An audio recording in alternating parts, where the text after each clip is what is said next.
If due diligence feels like a nightmare these days, it's because it is. It's brutal.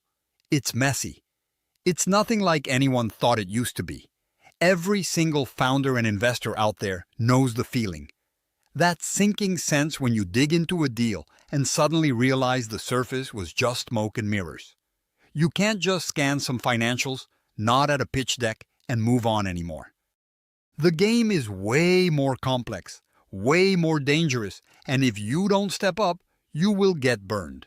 Bad. Why? Because the old tricks don't work. Companies are smarter, stories are polished like never before, and the data, they hide it, twist it, or simply bury it under waves of confusion. The world is more connected, yes, but every connection is a potential risk. Every relationship a possible trap. Compliance is a jungle nobody fully masters. Market shifts come fast and brutal, and yesterday's assumptions don't hold for long. Yet, the pressure to act fast hasn't gone away. The tension is suffocating. Waiting too long means missing the deal, but rushing in without seeing through the fog means throwing money into a fire. That frustration, that fear, it's raw and everywhere. So let's cut through the noise. You want to survive this mess? Here's what you actually have to do. First, don't trust standard procedures anymore. That checkbox mentality, it's dead. Due diligence is not about ticking boxes, it's about hunting shadows and asking the uncomfortable questions nobody else thinks of. Push beyond the surface.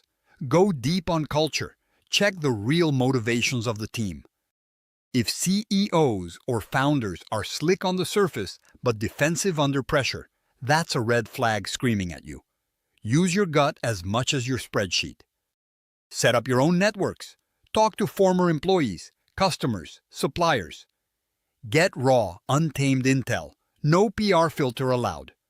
Second, demand extreme transparency up front and never accept vague answers. If they hesitate to share detailed cap tables, legal walks, or revenue breakdowns, don't wait for explanations.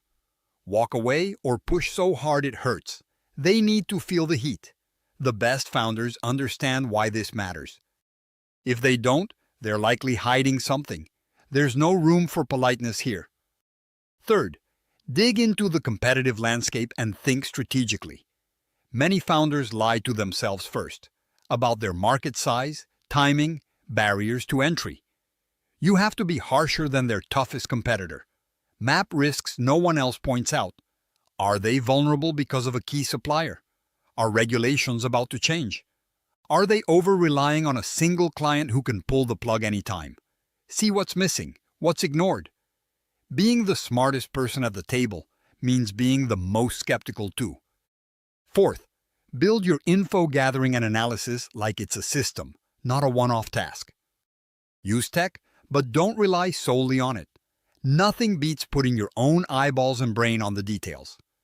Build a trusted squad of experts who can spot subtle signs. Lawyers, accountants, operators, people who aren't yes men but reality checkers. This is not just due diligence, it's survival. Treat it like war planning. Now, the part almost nobody talks about, it's about mindset. Don't approach due diligence as just a step. Treat it as your responsibility to defend your capital and vision, fiercely and personally. If you're half-hearted, you'll get crushed.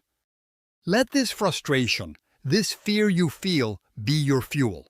Don't just want to pass due diligence, want to own it. Command the process so thoroughly that the founder knows you won't be messed with. That's the only way to get the real story.